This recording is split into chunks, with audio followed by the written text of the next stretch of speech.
Hello, Solidarity and Shalom, everyone. Welcome. Today we have a very special guest for a very special topic. I would like to welcome my comrade here. Would you like to introduce yourself? Hello, everyone. I am Dust James, the Marxist Leninist truck driver, coming to you live from my humble home in rural North Carolina. All right.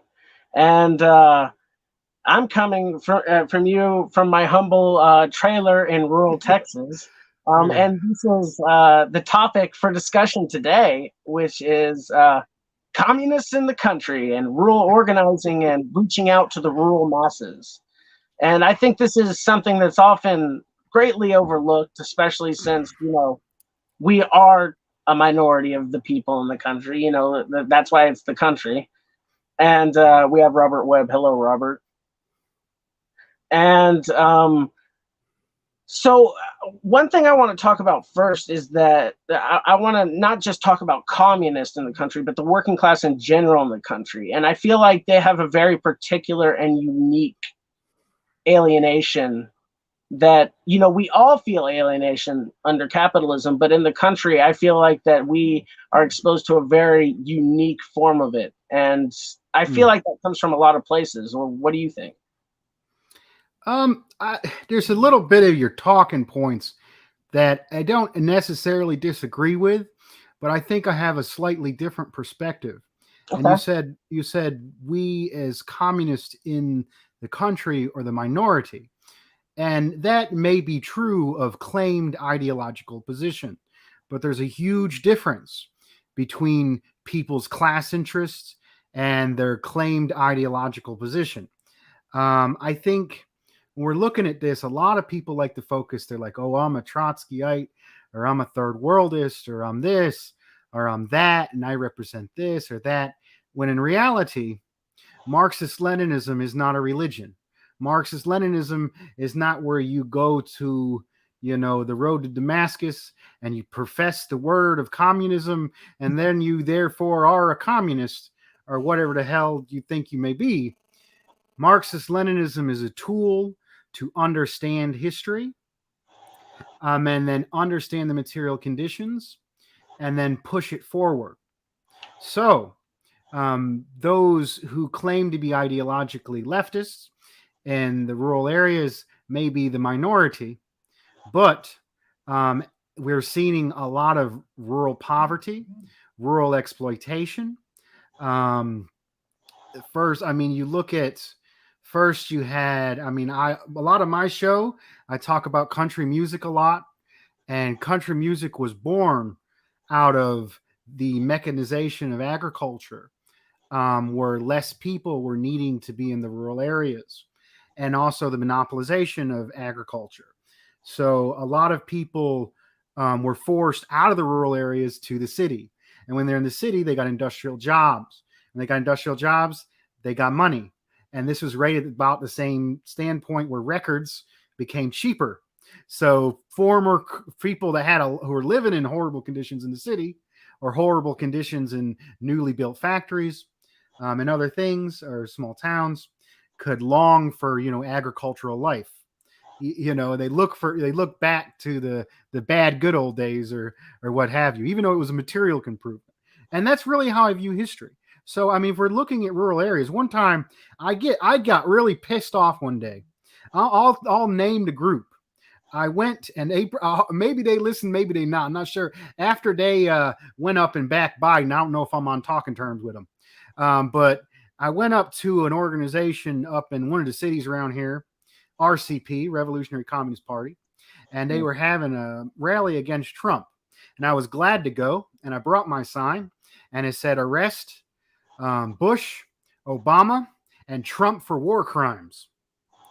And some of the people at that demonstration looked at me kind of funny, because even though it was organized by communists, they had a lot of liberal folks there, and they thought they needed a united front against fascism, what they perceived as fascism. And at that rally, I saw blatant examples of xenophobia, the demonization and dehumanization of the Russian people, which is an anti-imperialist country. And I also was told, hey, it's not, you're from a rural area. They're not like us out here in the city. They're backwards out there. How is it that you came to this knowledge? And I'm like, well, first up, I don't see people out here. I don't see people in rural areas out here demonizing Putin and other anti-imperialists. Number one, that's the same thing happened with Gaddafi. All these Trotskyites were out here saying it was okay to bomb Libya. And a lot of rural people, even libertarians and others, black nationalists and others, were against the bombing of Libya. So what I got to say is that, and it's exact, and I'll tie it into your question about alienation and the working class. I think we've been told we've been put down, and we got this McCarthyism that's been around here for decades, telling us socialism's bad, communism's bad. And I'll get back to my point on Marxism. It's about moving history forward based on the contradictions, not claimed ideology. And there is working class people in the rural areas. And rural areas are becoming more and more, even from not proletarianized, but lumpenified, if you ask me. If you look at the crack cocaine epidemic starting in the 80s, put out by the CIA, was a way when globalization really took off, and they no longer needed as much of a labor aristocracy and much of an industrial working class in the West, in the United States. First, they took away the jobs from black and brown people. And now, since 2010 and so on, and the countryside, we're seeing less and less jobs that pay less. And we're seeing an emergence in the epidemic of the opioid crisis, along with methamphetamines. Oh, yes. And it's sad and it's destructive. And I grew up, I came from a family of 8, same mom and dad, and we lived on a mile-long dirt road and a 2-bedroom trailer. And we had it hard. And I remember getting picked on, made fun of when at school, and then having this and have that. And I'm looking at the people that I went to school with and picked on me. Because, I pushed through. I worked 100+ hours a week. I've been away from my family. I've been driving over the road the last 8 years. I got myself a trade through sheer vigor and literally drive. I got the I just found out today I got the high blood pressure and cholesterol to prove it, even at my young age, And just because I got a trade, I was able to, buy a house, and, I got credit cards and all kinds of other bullshit. But just myself, I'm better off than the people that was picking on me. Most people got it worse than their parents do. A lot of people my age and younger are living in their parents' basements, living off their parents, living 2-3 families together. They're in a worse situation than their parents were at. And this is the decay of imperialism. This is the intensification of the class question. At the same time, we're seeing the intensification of the national question side by side. These are not contradictory things, as some people would like you to believe. We need to work along all contradictions to mobilize the working class and oppressed people to form a force to come against, to raise the property question and build a force against the monopoly capitalist, the imperialist, this handful of oil bankers that is the main enemy of humanity today. Absolutely. That was really well said. And I think there's a few things that you said in there that really impressed me. One is how you describe Marxism-Leninism. I say something sort of similar. I always said it's a tool of clarification. And it's like you said, it's a tool for us to understand history. It's for us to understand the material conditions and for us to understand how to organize to move history forward. And you kept hearkening on its overcoming of these contradictions moving the spiral of, you didn't say spiral of history, but that's how I like to understand, moving the spiral of history forward as contradictions overcome each other towards our ultimate goal, which is, socialism and then communism. But, this beyond the purview of a single human lifetime. You also spoke about how the during the crack epidemic in the 80s, in the age of neoliberalism, how the United States no longer needed its industrial working class, and it started to export its exploitation, and the labor aristocracy began to fall. The union jobs are gone. The agriculture as a whole it has been massively mechanized, and the need for the individual laborer is becoming less and less available, and people are becoming lumpenized. People have to stay with their parents. They're not as good off as their parents were. And people understand this and they feel this. And whenever you said, like, these RCP folks in the cities, Bobavakian folks in the cities, they've done a lot of good work as disagreeing with, the way that they run things over there. They have this sort of coastal elitism, if not coastal city elitism, where they think of us as country bumpkins who are backwards thinking, and it's a miracle if one of us turns out to be a communist. And in reality, it's that sort of attitude that I feel like is the reason less and less of us, not the whole reason, but part of the reason there aren't as many of us that are willing to go to communism, because of the attitudes of the left-wing people in the cities, and the way that they treat us. They see us as lesser, and in reality, the people from the country aren't stupid. They understand these class contradictions. They just don't have the words to put to it. They don't have the same language that you do to put to it, but they understand that their situation is fucked. They may not know where that's coming. Excuse my French, by the way. They may not know where that is coming from. They may not understand that it's a capitalist, but they know that they are not as well off as their parents were before them. And they can feel that in their everyday life. And they're not stupid. And if they have someone who can come and clarify these conditions to them without being alienating, maybe we can win them. And I think that there are, traditions in this country of rural organizing. I think there's this really good work that I read called Hammer and Hoe. I forgot who wrote it, but it's about the Communist Party and the communist movement in rural Alabama with farm workers during the 1930s. And it talks about how Alabama was one of the strongholds for the Communist Party in the 30s before McCarthyism hit them really hard.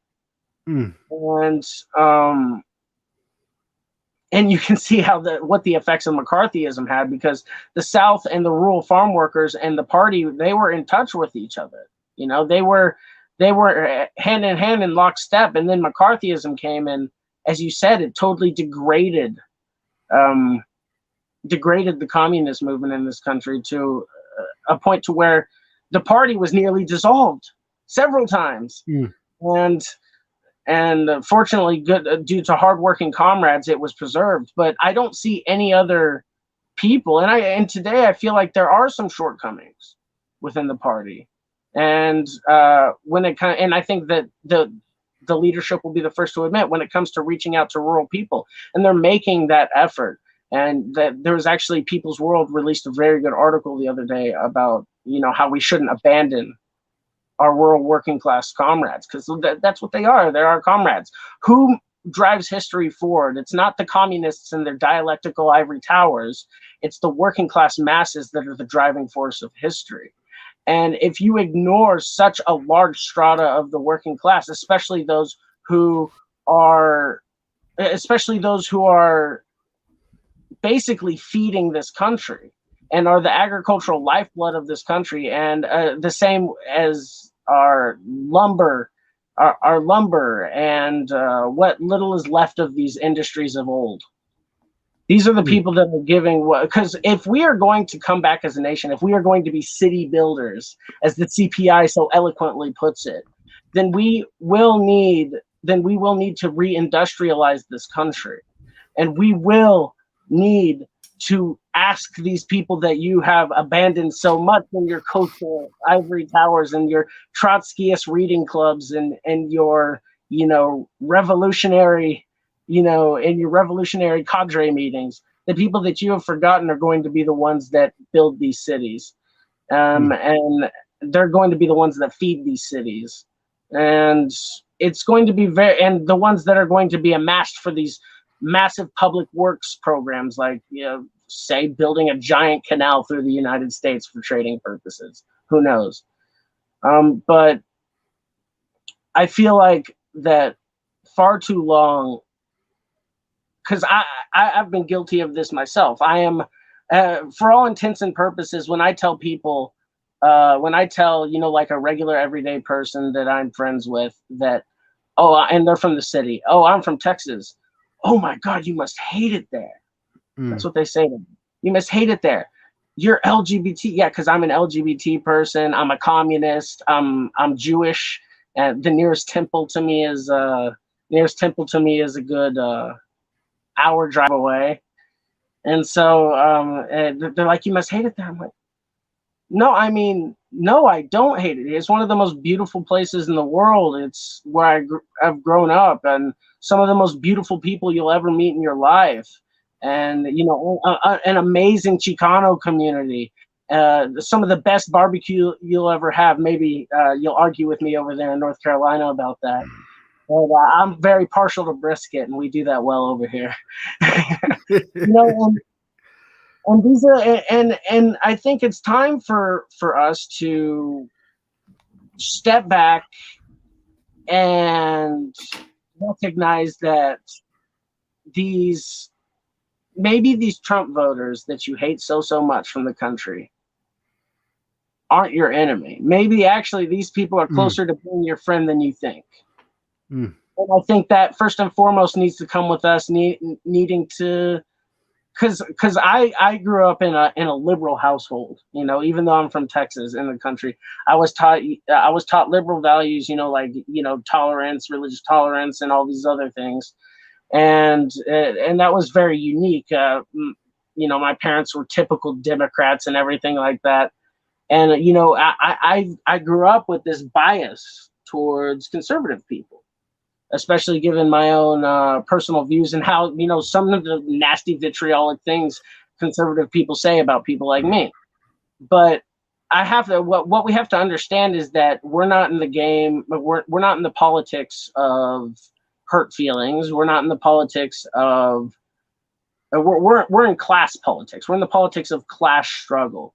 And that if you abandon a large strata of the working class just because they don't agree with the way that, don't line up with your social views 100%, then we're going to be left in the dustbin of history while it moves forward without us. And so I think that's something we really need to recognize. What do you think? Very powerful. That was quite a monologue. Comrade, that's gender. I'm learning more gender neutral terms. Comrade's my favorite. Comrade's a good one. I think as far as farm work, we got to get into the question of the oppressed nation of Aztlan and the wider Raza, and a lot of farm work and menial jobs, and the kitchen is done by those who have the worst wage gap, who experience discrimination in the form of legal status, and that is Raza, and that is the sleeping giant. I say that term Raza, not Hispanic or not Latino, because that is a revolutionary term coined by a revolutionary movement in the 70s, the Chicano movement. And the majority of Raza are Mexican or Chicano, and as well as other places from Latin America. But they really are the sleeping beast. And we saw that in 2006 when I was in high school. They tried to pass an immigration bill that would have made it, if you were to help an undocumented person, that would be a federal crime. And the people shut down it was basically a general strike, probably the closest thing we've had to general strike in a long time in the United States. And it was one of the biggest demonstrations in U.S. history. against this, and this happened in 2006. I was partially raised. I mean, I grew up white trash. Really, we were economic refugees from northern Appalachia. We came down here about the same time that a bunch of folks moved up from Mexico. And I've been, from my position, not really fitting in with the more labor aristocratic good old Southern boys. I've spent a lot of time around Raza and Mexican American people, and Chicanos is a better term. And that's an important issue. And the national question is an important issue. And you can say, well, hey, Dustin, you're a patriotic socialist. How the hell do you support oppressed nations? And the thing is, those things do not contradict each other whatsoever. If you look back into the patriotic socialism of William Z. Foster and Paul Robeson and Langston Hughes, they wanted a Soviet America, and they wanted self-determination for the oppressed nations. And the oppressed nations, I want to get into some of these. I believe there is national chauvinist in the patriotic socialist movement, because they do downplay the national question. And they say, oh, that's all identity politics. No, it's not. National question from a material basis. We have a people in this country with a common language, a common background, and common industry. This is the definition of a nation by Stalin, who are super exploited. So if you're going to organize around the contradictions, you got to organize both around the class contradiction and around the national question. So those things go side by side. And I don't know why so many people I just played it out there, simple and plain and straight to the point. I don't understand what all this bickering's about. I don't either. To me, it's been answered. The question was answered long ago, and on the national question. And yes, the conditions have changed in 2021 and we have very unique conditions in the United States, but the same method applies. Our method of the analyzing the material conditions hasn't changed. Just the material conditions have. But you're absolutely 100% correct. They're not mutual. You can be patriotic and internationalist an anti-imperialist and someone who supports the national question and for the national sovereignty of these people, because anyone who knows anything is that sovereignty is freedom. Sovereignty is freedom. Yeah. That was only my first point. I didn't even answer your question. That was just my response. All right. So we talk about. So I want to get at how is it that I have this understanding. I am the burning embers. I am the legacy of the communist union organizer who organized the first integrated unions in the state of North Carolina. We're talking about the communists going back to the 1930s and 40s. And, they went in and they became isolated from the population, but they continued to practice. And I learned from those elements. For safety, I can't say exactly who. But I am the legacy, the direct legacy, and I have the direct teachings from the communist organizers in the 1930s and 40s. Stalin's Foundations of Leninism was required reading, and I met these folks, working class folks, in the peace movement. And I was trained in Marxist Leninism from the 1930s, 40s perspective, including about Paul Robeson and patriotic socialism. That's a core tenet of my political understanding of building a socialist America where national liberation can be a part of that. Now, if we look at historical examples as far as the legacy, that's what it means to be a patriotic socialist. When you're a patriotic socialist, it means you're taking what's there within the culture that's positive and you're building upon that. So I love John Brown and the Blair Mountain Revolt, along with others. And there's a very specific example to my state in North Carolina. And a lot of times I hear communists downplaying and attacking the word populism as if it's a bad thing. They associate populism with racism. Now, populism is a positive term. Positive is simply appealing to the broad masses of people, being popular. Every successful communist was a populist. That's simply what that term means. So I'm scaring people with my use of terms here. Yeah, I just want to Go butt ahead. in and want to ask people, what do you think peace, land, and bread was not a populist slogan from the Bolsheviks? You think those are explicitly Marxist things? Peace, land, and bread? No, that was a very populist slogan, and they won because of that. And like you said, every successful revolution has had populism in its bed. It's an appeal to the popular will of the masses. We're in the politics of the masses, aren't we?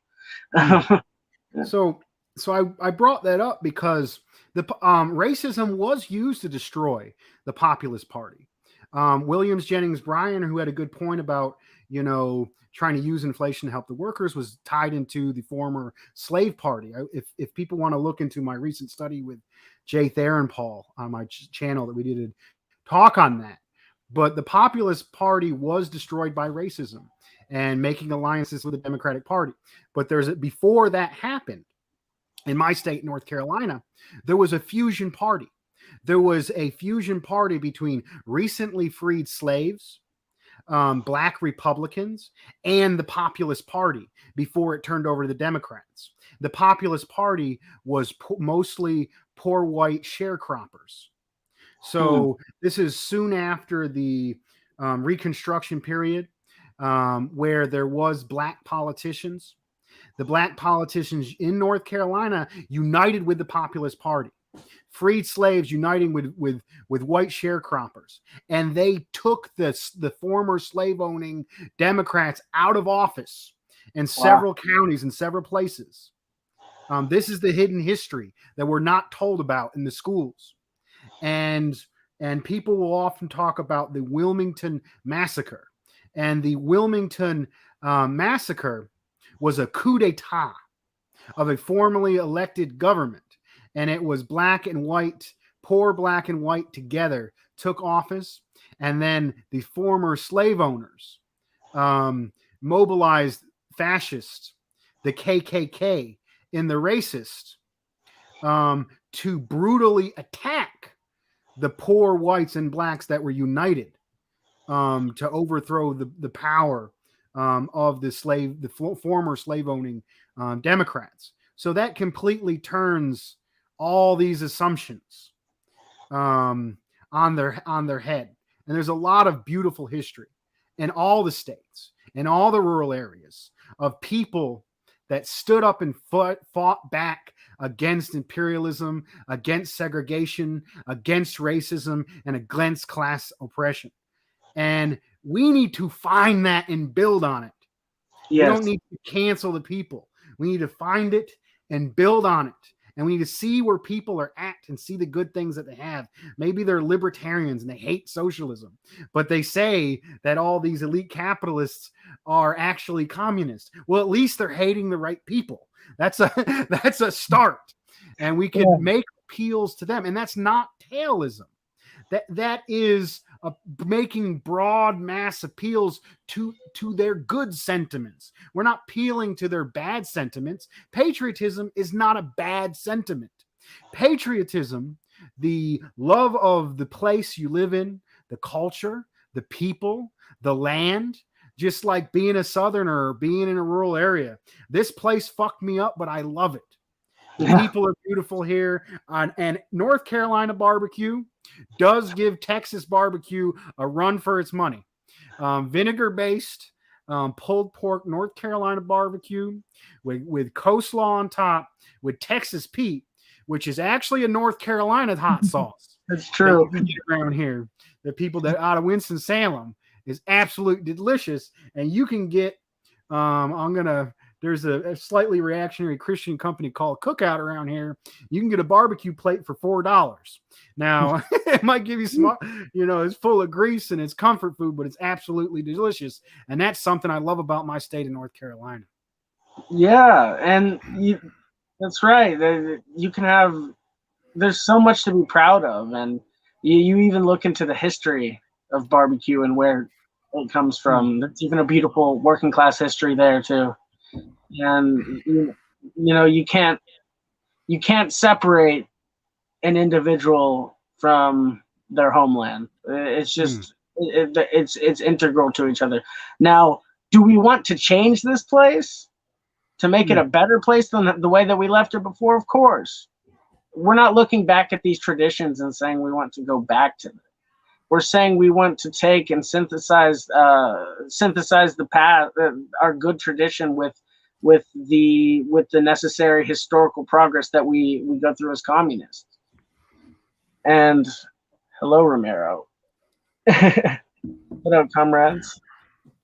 All right. So if we're gonna build on this tradition, there has to be there has to be a way that we do it today, right?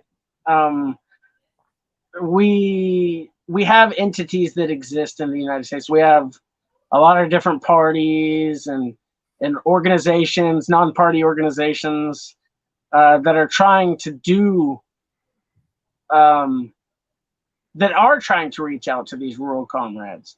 And I think that one of the reasons I wanted to talk to you about this is for several reasons. One, because you're a rural comrade, and secondly, you work closely with a group called the Center for Political Innovation that I see is reaching out to rural communists more than not communists, to rural working class people more than anyone else I've seen, not just communists, but to working class people in general, than any other group I've seen in this country. And I see it happening in my own party, but I see it happening in a very unique way from the CPI.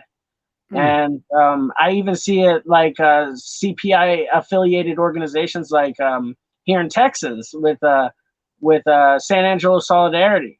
And there's something happening here that I think needs to be talked about. And I think that we need to, the people who aren't so involved with the CPI need to maybe listen to. Yeah, I can go over that a little bit. So there's a group of folks not far the road down from you that have been in contact with Caleb Maupin, and who Caleb Maupin is the I think president or CEO of a nonprofit think tank. It's really a people's think tank. The way things are manipulated in our day and age in politics, these small groups of people with tons of corporate money, they're everywhere in these protests and in these things. So we're kind of building like a counter think tank that goes with the people's support, writes books, shows. Recently in New York City, they've had went to a church in solidarity with the Nicaraguan comrades, and some Gusano types, Contra types, stormed a church and went up in the church, was crazy havoc. And the CPI group and folks, Nick and John Brown Volunteers. John Brown Volunteers is a full-time outreach organization that started in New York City, might travel around. I believe they might be going to your area next. I believe they're moving down to Texas soon. And they're folks, one of the dudes is a 7th generation cattle farmer from Southern Illinois. Brother Keaton, shout out to Brother Keaton Mansfield. You see him in the cowboy hat. Another working class man is part of that, and they chased the Contras out of the church and shot them down outside the church. And they also organized a emergency mobilization and defense of the political prisoner Alex Saab, who was a Colombian citizen who was working on behalf of the Venezuelan government to make deals for food and infrastructure for the Venezuelan people with the Iranians, and was kidnapped. And that demonstration was publicly recognized by President Maduro of Venezuela. So, I mean, we're taking very few people and limited resources and having a large effect, similar to what these think tanks do very efficiently. And also, there's a group of folks out in your area, San Angelo Solidarity. And it was a group of young folks, I believe Rasa and Chicanos make up a part of them. And they were having issues with water being poisoned, having issues with the grid going out, and people being without power in the winter. And they organized survival pending revolution tactics, just like the Panthers. And they use that to do mostly survival. They're mostly focused on the survival now, but tentatively starting to do, using that to build a group to teach socialism. And this CPI political education manual, they've studied all of this already with a group of, I think, between 10 and 20 folks down there in a rural area are studying socialism, and they're studying specific parts of the socialist message that are easy for rural folks and people coming into politics just to learn about. So we got Mao in here on the question of philosophy. It sounds like this big convoluted thing, but he's basically saying city slicker communists don't know shit, need to get out to the countryside. That's what Mao said in the question of philosophy. And that is, you can find that in here. And I actually did, on the question of philosophy, I had a study on my channel. If folks want to check out my channel, with Caleb Maupin and the Bolshevik rapper Xiang Yu, whose rap is based out of Taiwan.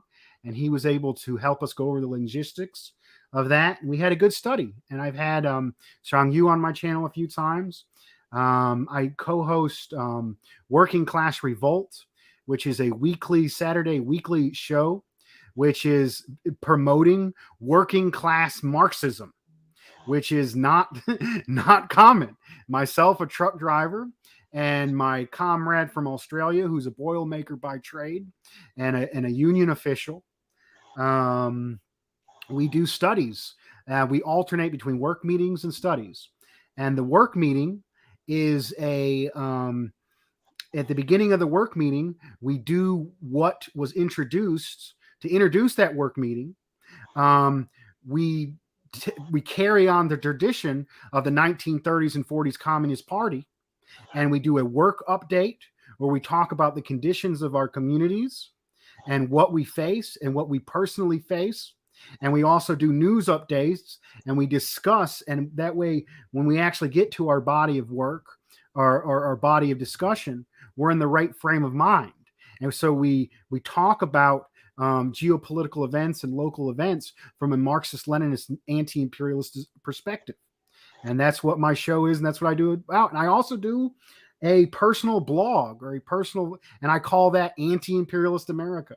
And semi-weekly, I just put down the straight out, hard-feeling thoughts of a Marxist-Leninist truck driver out there, and I take on a lot of one of my ancestors, the man beside she up there on the wall, Ashel Nettleton, was a preacher during the Second Great Awakening, and he converted 30,000 souls to Christianity.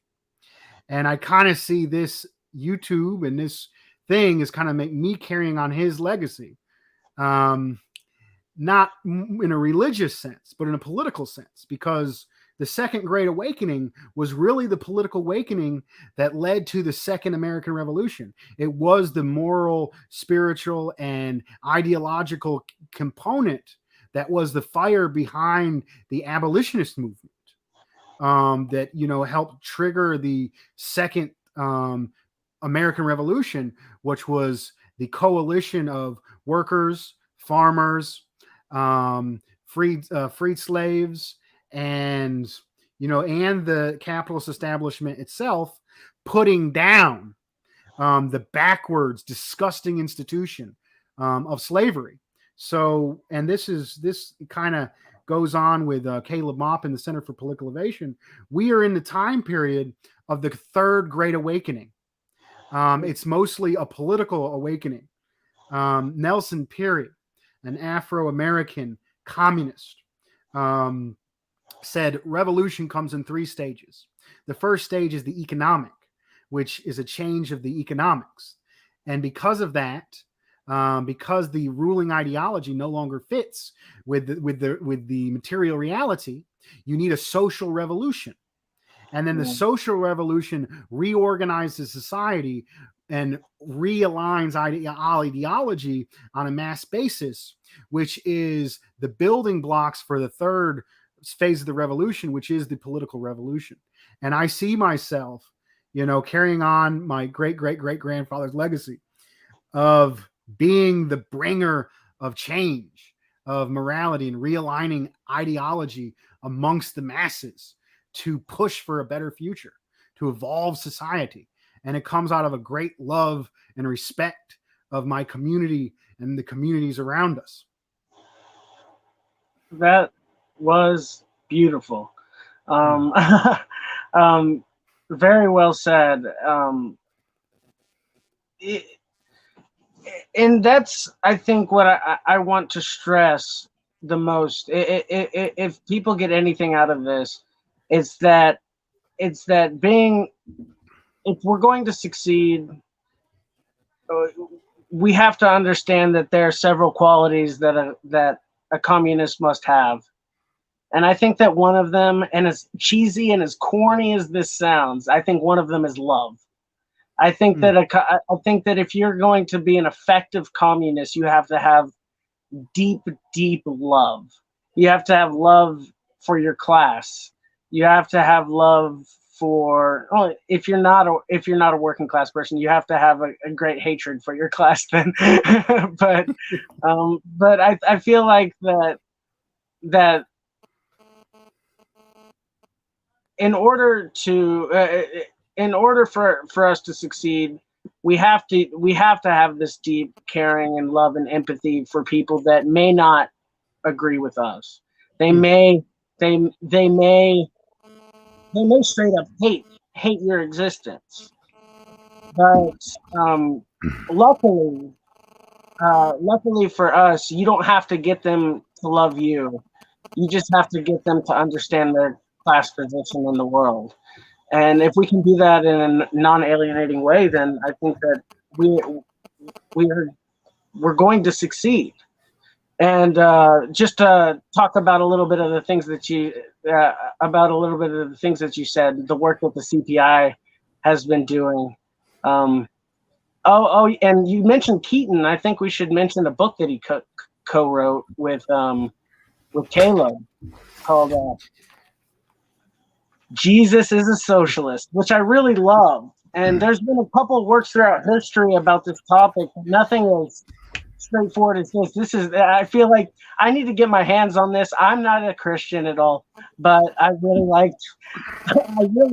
Jesus in my mind is a radical Pharisee, and he wanted to change the world, and so he's super interesting to me as a Jew. So I think that anyone who has studied either the biblical or historical Jesus will recognize that man was very much against the ruling class of his age, was for national liberation, was against the exploitation by, I guess it's not really a capitalist class, but the ruling class. Yeah, we've been getting a little bit of pushback on that book from Marxist-Leninists, materialists who are saying that they didn't even. It was like a feudal era. Then you had slave empires. How the hell was he going to be a socialism? Socialism didn't even exist yet. And this is my thing. We're not everything. Not all propaganda and agitation is engaged in a materialist manner, and not all movements of the working class, just like I talked about, the Second Great Awakening, brought history forward, but it didn't claim to be Marxist-Leninist. So that's what I'm talking about. The people themselves, with their own thoughts and their own ideas, manifest the political. And religion is a very strong component. And there's many positive, beautiful things in Christianity. So this book was put together for Christians. You notice it doesn't say Jesus was a socialist.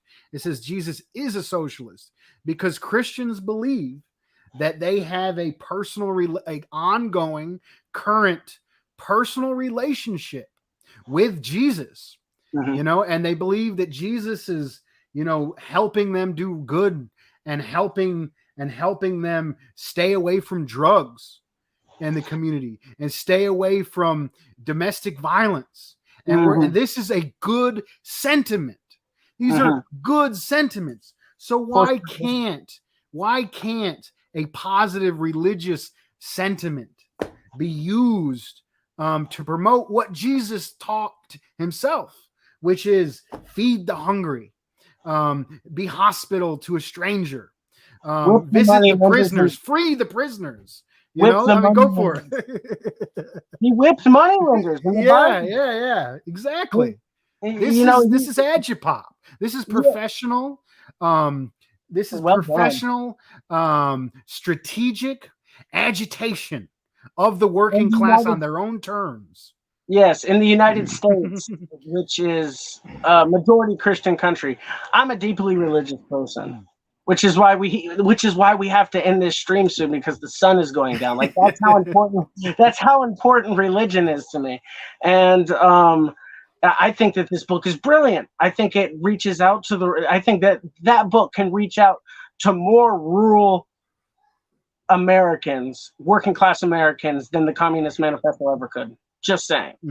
And I think it comes down to, because it appeals to the sensibilities of a certain type of person. And that's what we're trying to do. We're trying to appeal to the sensibilities of the working class, not to the point of getting off course of what our goals are, but to letting them realize that we're not some scary, evil McCarthyist monster. We are working class people just like them, and we want to build a better future for them and their families. And that's what we're all about, is building a better world and uplifting people. And like you said, like you keep stressing, we're ultimately a positive movement. And I think if we take that positive energy into the future, then we'll have no choice to succeed if we continue with our determination. And history is on our side. History is on our side. If there's anything else you wanted to say before we wrap this up, sorry, this one is shorter than most, but That's fine. We're just talking about respect of people's religious freedom, which claims to be a core part of this country, but doesn't. I mean, if you can go to church, but you don't get paid crap and you get discriminated against and all kinds of of other stuff. But I think a socialist society could better respect religious freedom. Absolutely. And that's a core tenet that I have. And people see that, and they're like, oh, you're not the evil enemy that I thought you were. Maybe if folks want to just look over my channel, you said you got the link there below.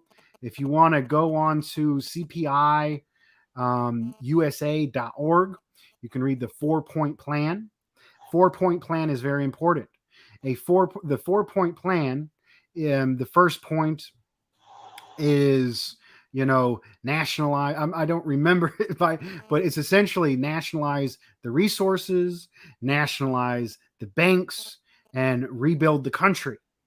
And to be able to do that, we're going to have to directly confront the monopoly capitalists. And to be able to do that, we're going to need as much power from as many people as possible. In order to do that, you have to mobilize along the contradictions. And that means contradictions from the oppressed to the working class to the middle class, small business Trump voting tyrant, that's being pushed out of the capitalist class and being proletarianized. From that all the way to the lowest of the low, to build as big as a coalition, as much power as possible to confront the monopoly capitalists and take humanity's greatest enemy out of power. the monopoly capitalists that make our lives a living hell and make the lives of the global south and oppressed nations even worse off. This small group of people, we need to build power to take them out of power. And we got to start thinking outside the box. We need political innovation. Very well said, comrade. And on that, I think it's as good a time as any to close. Everyone, please go subscribe to Just James channel. I will have it in the comments below, and it is pinned in the live chat. Thank you, everyone who tuned in to watch this live, and thank you, everyone who will watch this later. Solidarity and shalom.